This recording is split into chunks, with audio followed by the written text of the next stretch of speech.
आ जाओ एक बार फिर चर्चा करते हैं हम, क्योंकि अब आपके पास समय नहीं बचा है। सारे वीर जवान जो है वो अब युद्ध के लिए तैयार करेंगे, बिगुल बजेगा जिसमें सब आएंगे।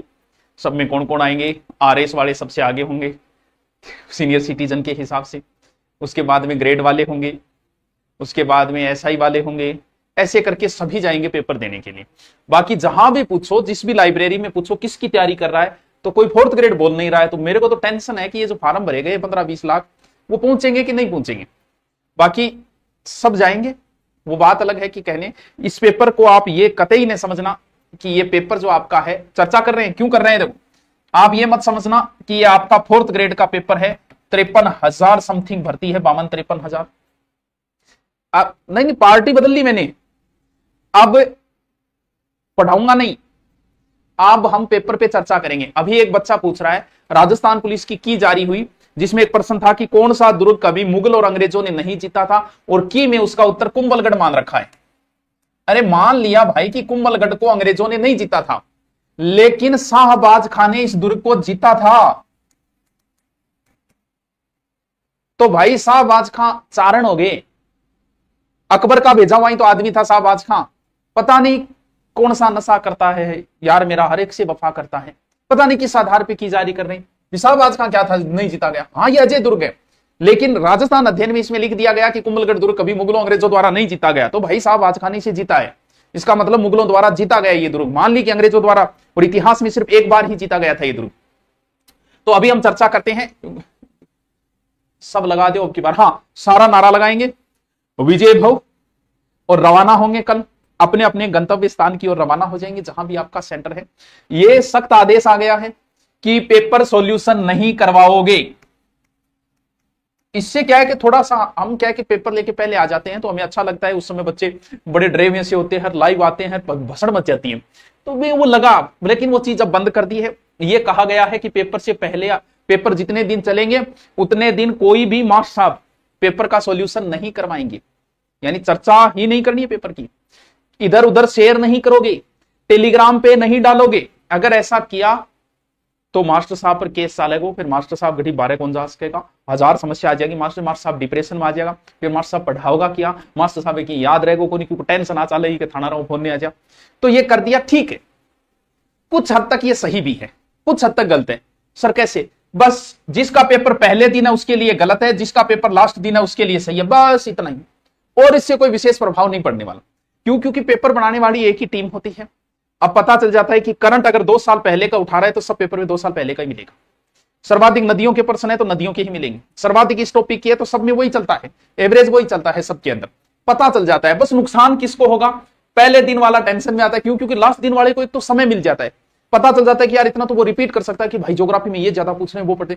और जो विरोध जो बच्चे कर रहे हैं ना, मैंने पोस्ट डाली, तो जो विरोध में है वो है जिनका पहले दिन है, और पक्ष में वो है जिनके, लेकिन फिर भी रूल बना दिया तो हम इस रूल का स्वागत करते हैं। लेकिन ये तो रूल हम पर लागू है कि भाई हम पेपर सॉल्यूशन नहीं कराएंगे, पेपर शेयर नहीं करेंगे। ठीक है भाई, हमारे टेलीग्राम पे ऐसा कुछ नहीं डाला जाएगा, लेकिन आप तो फोन करके पूछ सकते हो ना। मैं आपको फिर बोल रहा हूं, हो सकता है ये बात सही है गलत मुझे नहीं पता, लेकिन मैं आपके लिए बोल रहा हूं, पहले दिन जिसका पेपर है ठीक है, लेकिन आप ध्यान रखना, आपका कोई मित्र पेपर देके आ रहा है उससे पूछिए, किस प्रकार के प्रश्न आए उससे पूछिए, कौन से आए पूछिए, करंट कैसा आया पूछिए, मैथ के कौन से टॉपिक से आया पूछिए, हिंदी के किस टॉपिक से ज्यादा प्रश्न आए पूछिए।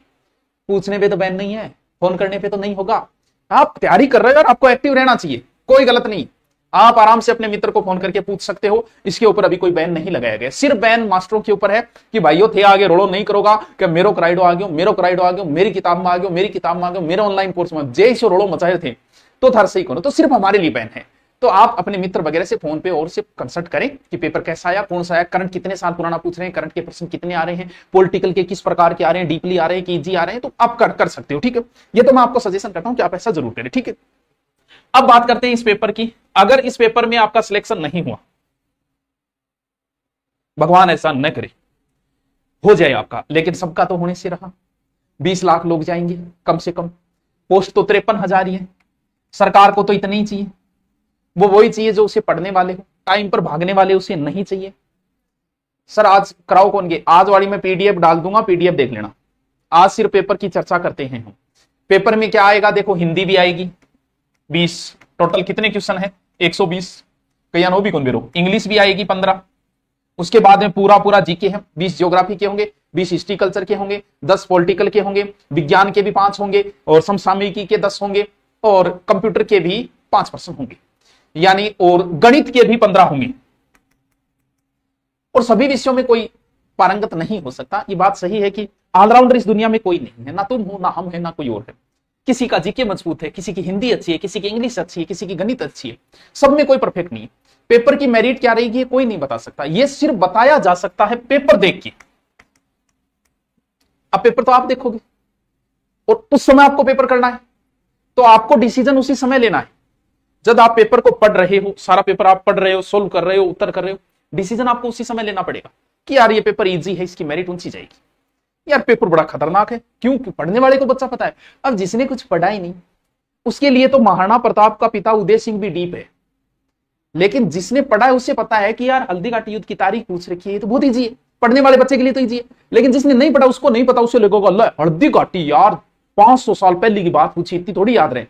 अब पेपर देखते ही आपको पता चल जाएगा कि पेपर का लेवल कैसा है, आपको डिसीजन लेना है। लेकिन अगर आप विशेष कैटेगरी में नहीं है, विशेष कैटेगरी का मतलब यह हुआ जैसे विडो हो गया, एक्स आर्मी हो गया, यानी जिन्हें आरक्षण का ज्यादा फायदा है, यानी आप नॉर्मल कैटेगरी से आते हैं, SC ST OBC जनरल, विशेष कोई और चीज में नहीं है जैसे विकलांग खिलाड़ी और जो, तो देखो कहीं ना कहीं नॉर्मली आपको रिस्क खेलनी पड़ेगी। जैसे पर्सन 120 है, अगर आपने करना शुरू किया हिंदी वगैरह सब, पहला जो राउंड होगा उस पहले राउंड में सिर्फ आपको वही पर्सन करने हैं जिस पर्सन में आप कंफर्म हो। और आपको पता है कौन सा पर्सन कंफर्म होता है? कंफर्म वही होता है कि जैसे ही उसने पर्सन पूछा तराइन का युद्ध कब हुआ, और आपने ऑप्शन देखते ही पहले कहा कि 1151, ऑप्शन देखा ही नहीं आपने, वो तो पर्सन होता है कन्फर्म। और फिर ऑप्शन देखे ऊंधा सूंधा निकालने लाग रहा हो, इसमें कन्फर्म नहीं। पहला राउंड चलेगा आपका, पर्सन होगा पहला, दूसरा, तीसरा, चौथा।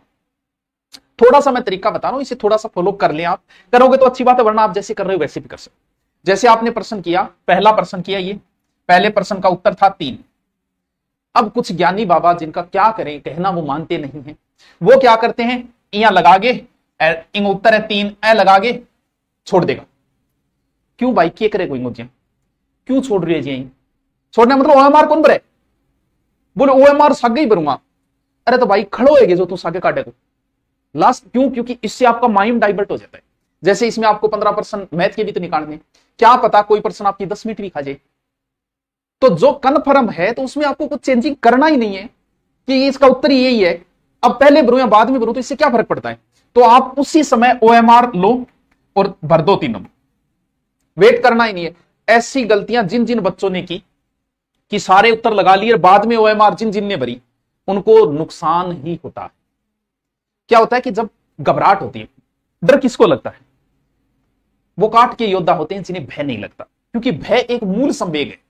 मूल संवेग समझते हो, कभी सिखाया नहीं जाता है कि छोरो हाउ देसी करता है, चिमकना है, ये सिखाया नहीं जाता। अंधेरे से डरना है, ये सिखाया नहीं जाता कि अंधेरो है देख डर, तुम डरना ही एक्टिंग करे है। भय एक मूल संवेग है जो हर मनुष्य के अंदर है। जो जिन लोगों का सिलेक्शन होगा ना, पेपर का डर उनको भी लग रहा है, जिनका नहीं होगा उनको भी लग रहा है। क्यों? वो काट के योद्धा होते हैं जिन्हें भय नहीं लगता। और सिचुएशन को अगर जैसे कई बार मान लो कि आपको कहीं स्कूल में डेमो देने जाना है, आपका पहला दिन है, तो आपके अंदर एक घबराहट आ जाती है। मतलब जब तक आप क्लास में नहीं जाते, बार बार पेशाब आने लग रहे हैं, टेंशन हो रही है कि पढ़ाऊंगा। या फिर मान लो आपको किसी सभा में बुलाया गया भाषण देने के लिए, आपको पता है कि मेरी भाषण में बारी आवेगी, तो जब तक आप सभा में बैठे हो, क्या प्रोग्राम चल रहा है आपका ध्यान नहीं। क्यों? आपके दिमाग में वो भाषण चल रहा है कि यार घबरा जाऊंगा कि और बार बार भाषण रिपीट करो। लेकिन जैसे ही आप माइक के ऊपर आए, या जिस क्लास में आपका आज डेमो है एज ए टीचर, जिस क्लास के अंदर आप गए, जब तक आप उस क्लास में नहीं जाते या जब तक भाषण के स्टेज पे नहीं जाते, भय आपको तब तक ही लगता है। यानी कहते हैं कि जब सिचुएशन को टैकल कर लिया जाए, भय समाप्त हो जाता है। जिस चीज से भय लग रहा था, उस चीज का अगर सामना हो जाए तो भय समाप्त हो जाता है। वैसे ही पेपर से पहले एक बीपी हाई लो ऊपर नीचे हो जाती है, स्वाभाविक है, तैयारी करने वाले सबके साथ होता है। तो सिचुएशन का एक ही तरीका है कि जैसे ही आपके हाथ में पेपर आए, 2-3-4 मिनट तक आप कुछ मत करो, बस पेपर को ऐसे देखते रहो जैसे शाहजहां ताजमहल को देखता था, उसको निहारो, आराम से देखो। 1-2 मिनट का काम होता है, उसके बाद में आपकी बीपी एकदम सही हो जाती है।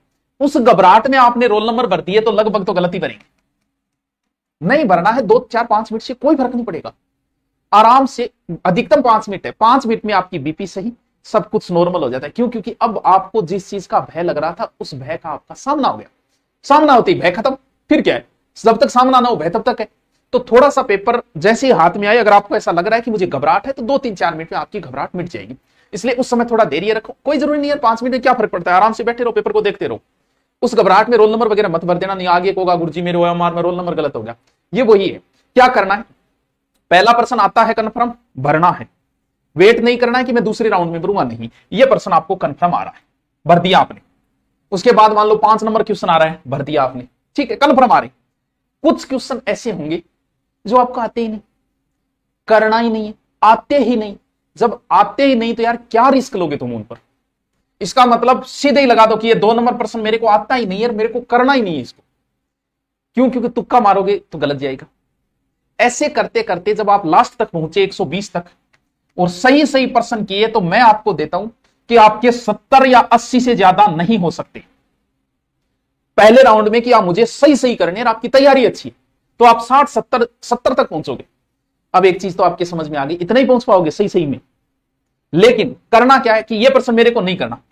3 नंबर प्रश्न में आप 2 ऑप्शन में आ गए थे, उस प्रश्न को आपको ऐसे लगाना है। ऐसे लगाने का मतलब मैं एक बार इसको छोड़ रहा हूं, मैं 2 ऑप्शनों पे आया हुआ हूं कि इन दोनों में से कोई एक उतरे, तो इसको इस तरीके से लगा के छोड़ना कि मैं इसको दूसरे राउंड में करूंगा या करने की सोचूंगा, पहले ये देख लेता हूं कि मेरे सही कितने। अब इस बात का आपको पता चल गया कि पेपर ठीक ठाक है, लेकिन कितना ही ठीक ठाक हो, 70 80 में सिलेक्शन तो नहीं होगा। क्यों? क्योंकि कोई व्यक्ति हो अगर जिसे विशेष आरक्षण का फायदा नहीं है, तो जितने आ रहे हैं उतने करने से सिलेक्शन नहीं हो सकता। रिस्क उठानी पड़ेगी, वो रिस्क अब उठानी है, किन प्रश्नों में उठानी है वो बता रहा हूं। पहले राउंड में आपने कर दिया कि 70 से 80 हुए कि यार पेपर थोड़ा इजी सा है और 70 80 से मेरा सिलेक्शन नहीं हो सकता। अब आओ दूसरा राउंड, उस दूसरे राउंड में वही प्रश्न करने जिनको आपने ये लगाए, कम से कम ऐसे 30 प्रश्न होंगे। क्योंकि 70 अगर आपने 70 कन्फर्म किया ना, एकदम कन्फर्म कर दिया आपने 70 पूरा कन्फर्म, मैं दावा ठोकता हूं 5 गलत होंगे इसमें, चाहे आपने कितने ही सही कर दिए होंगे। और नेगेटिव करोगे 1/3 करे तो कितने कट गए, 7 8, यानी कितने गलत हो गए, लगभग 7 और नीचे आ गए ना। इसका मतलब सही सही वालों में भी गलत होंगे। आदमी सही सही करके सोच के आता है, जैसे एग्जाम हॉल से बाहर निकलता है उसके मन में होती है 120 में 100 सही है, फिर थोड़ा सो 12 आगे गाड़ी में बैठे 2 4 मिलाया, बोलो वो गलत हो गया, कोई नहीं तो एक ही तो गलत है, थोड़ी देर गाड़ी और चाली, अच्छा 2 कोई नहीं तो 5 और गलत मान लियो, यहां करते करते वो नीचे आओगे, घरे पहुंचाओगे तब 10 1 15 गलत हो जाए। लेकिन अभी तक बंदे की कॉन्फिडेंस है कि 5 10 ही तो गलत हो है, सिलेक्शन तो है ही। फिर मास्टर जी बताई कि बताते हैं हवा निकल गई, क्यों? क्योंकि इतना 20 से गलत हो गया। तो 2 ऑप्शन, अगर आप 30 प्रश्नों में मान लो 2 ऑप्शन पे आई, मैं क्यों बोल रहा हूं कि रिस्क उठाना, क्योंकि सही सही करके उतने से काम नहीं चलने वाला है। आप थोड़ा सा सिलेक्शन के लायक हो, थोड़ा आपका आईक्यू है, तो आपको पता चल जाता है कि इस पेपर की मेरिट लगभग ये रहेगी। टफ पेपर है तो नीची रहनी है, इजी पेपर है तो ऊंची रहनी है। लेकिन फिर भी जितना आप सही सही कर रहे हो उससे काम क्या चल सकता है क्या? और मान लो 120 में से आप सही सही कर दिए, आपने 110 या 100 कर दिए, तो आप मान सकते हो यार कि मैं नजदीक हूं, क्योंकि 100 किए तो 10 गलत हो जाएंगे, वैसे करते करते 85 पे आ गए आप। जो 2 ऑप्शन पे किए, क्योंकि रिस्क कहां किस्मत काम करती है पता है। मान लो कि आप 2 ऑप्शन पे थे 30 प्रश्नों, यहां आपने गेम खेला कि 2 ऑप्शन हो तो मैं करूंगा, क्यों? क्योंकि मेरे प्रश्न कम है, मेरिट कहीं ना कहीं इतनी मेरिट तो नहीं रहनी चाहिए। तो मान लो आपने 30 प्रश्नों में रिस्क खेला, जिसमें से 15 सही हो गए, 15 गलत हो गए। भाई 2 ऑप्शनों में हो तो मैं ये तो मानता हूं कि उसमें 50% तो सही होंगे, 50 गलत होंगे। अब बताओ, मान लो कि 30 पे आपने रिस्क खेली, 15 सही में, तो भी आप प्लस में हो, तो भी नेगेटिव काट के आप बचत में ही रहे हो। लेकिन यहां किस्मत काम करती कि 30 में आपने तुक्के लगाए जिनके 2 ऑप्शन थे और उनमें से आपके 25 सही हो गए। ये तभी होते हैं जब तैयारी की हुई होती, ऐसे नहीं होंगे। जिसकी तैयारी है वो 2 प्रश्नों में तुक्का मारेगा, सही जाएगा। अब भाई साहब तैयारी है नहीं, फिर चाहे 2 प्रश्नों पे तुक्का मारो, चाहे 3 पे मारो, चाहे न मारो, उसका क्या मतलब? 120 में 120 करके आएगा। बाहर आते जो बोलता है ना 110 करिए, मतलब भाई की तैयारी नहीं थी, ठोकिया जीता ठोकिया आना। बस ये 2 ऑप्शन वालों पे आपकी किस्मत डिपेंड करती है। इनमें अगर आपके सही हो गए ज्यादा तो आप अंदर हो, इनमें गलत ज्यादा हो गए तो आप बाहर हो। लेकिन जितना क्वेश्चन आए रेली में उतने करने से काम, भले आपको पेपर का थोड़ा बहुत अनुभव, तो आप इस चीज को जानते हो। रिस्क खेलना पड़ेगा, ये गेम है। मान ली कि पोस्ट ज्यादा है, लेकिन थारे बराबर में वह जगह first grade R, second grade R, वह आर एस आर आर, वह एस आई, वैसे थारे बराबर में बैठे। आज ही क्लास में पूछो वो कौन कौन पेपर दे गया हो, और भी 2 या 3 ही हाथ नीचा, वो वही लोग थे जो अभी अभी 12वीं करके फॉर्म भर नहीं पाए थे, बाकी सब पेपर देने जा रहे हैं। लेकिन सब कुछ सबको नहीं आता, कोई इंग्लिश में कमजोर है, कोई मैथ में कमजोर है, कोई हिंदी में कमजोर है, कोई जीके में कमजोर है। सारा ऑल ओवर तो सबको आने से रहा। मान लो किसी ने एसएससी की तैयारी की तो उसका राजस्थान जीके कमजोर है, लेकिन फिर भी धैर्य से पेपर करना है। अगर इस पेपर में आपके नुकसान ये होगा, ये इस पेपर को आप 4th ग्रेड मत समझो, इस पेपर को आरएस प्री समझो। मैं बोल रहा हूं कि आरएस प्री देने जा रहे हो आप, आपको बोलना ही क्यों है, आपको बोलना ही क्यों है कि मैं 4th ग्रेड का पेपर देना, आरएस प्री देने जा रहा हूं, और इस प्री में 53,000 लोग पास हुए। मैन का बाद में देखेंगे, जब भी होगा देखेंगे। अगर आप 53,000 में आपका सिलेक्शन नहीं हुआ, आप अंदर से टूट जाओगे यार। 53,000 में नहीं, आपका कॉन्फिडेंस लेवल बहुत डाउन चला जाएगा। इसीलिए इसको नॉर्मल न ले कि यही है 4th ग्रेड में तो यही देन उठियो, क्यों उठियो देनी, यही देन गए तेरे को नहीं हो तो कमी है तेरे अंदर। और आपकी गार्जियनों को भी इस बात का पता चलेगा कि बंदा जब 53,000 में सिलेक्ट नहीं हो रहा है और मैं सोचूं कि मेरो छोरो आरएस लागू।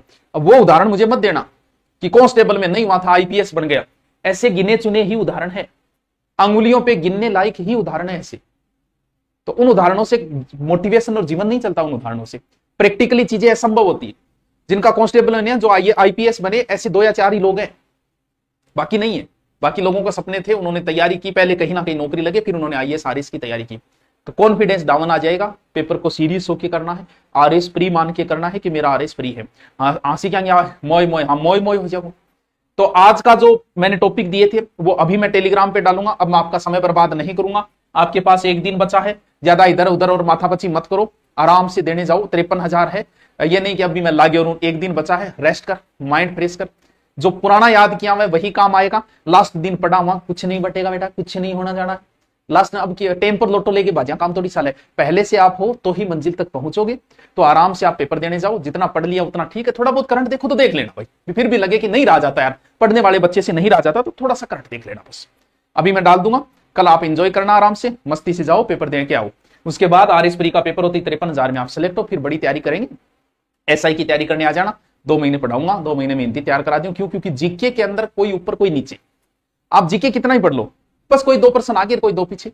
इसमें जिसको मैथ अच्छी आ रही है वो आगे निकल जाएगा, जिसको कंप्यूटर आ रहा है वो आगे निकल जाएगा, जिसको हिंदी आ रही है वो आगे निकल जाएगा, जिसको अंग्रेजी आ रही है। आपको क्या लगता है जीके में आप आगे निकल जाओगे? जो बराबर पढ़ता है, आपने बहुत जीके की तैयारी की तो आपके मान लो 20 सही हुए, और जिसने 6 महीने की तैयारी की है तो उसके कितने हो जाएंगे? 18 हो जाएंगे। उससे ज्यादा अंतर नहीं आएगा जीके में। जीके में एवरेज सही रहता है हर बच्चा, चाहे वो कितना भी पढ़ा हो, नॉर्मली पढ़ाओ। लेकिन अंग्रेजी से ऐसी नहीं है, अंग्रेजी 2 महीने पढ़ी कुछ नहीं बटेगा। मजबूत जिसकी है वो अंग्रेजी में आगे निकल जाएगा, हिंदी जिसकी अच्छी वो आगे निकल जाएगा। तो उन चीजों पे आपका फोकस होना चाहिए कि मेरी मैथ मजबूत है, कोशिश करूंगा कि मैथ की 15 में से 15 करके आऊं। मेरी इंग्लिश मजबूत है, क्योंकि जीके में सब बराबर से ही, कोई 2% ज्यादा कोई 2% कम। क्यों? क्योंकि जो पर्सन नहीं आते वो मास्टरों को भी नहीं आते, आते हैं वो स्टूडेंटों को भी आते हैं। तो आपका सिलेक्शन का आधार जो है हिंदी, इंग्लिश, मैथ रहेगी। इसमें जीके में सब ठीक है, एवरेज है, कोई ज्यादा फर्क नहीं पड़ने वाला। ठीक है, ओके। आप सबको बहुत बहुत शुभकामनाएं, पेपर देके आए। इसकी आज वाले टॉपिक में मैं पीडीएफ अभी टेलीग्राम में डाल दूंगा। टेलीग्राम वही है जीके सुभाषचंद्र वाला। ठीक है, okay, thank you, best of luck, खुश रहो, आराम से पेपर देके आओ, सिलेक्शन और मिठाई ले गए। और इतनी मिठाई आनी चाहिए, इतनी कि भाई साहब मैं एक दुकान खोल सकूं, और आपके शहर की फेवरेट मिठाई आनी चाहिए। हाँ, ओके।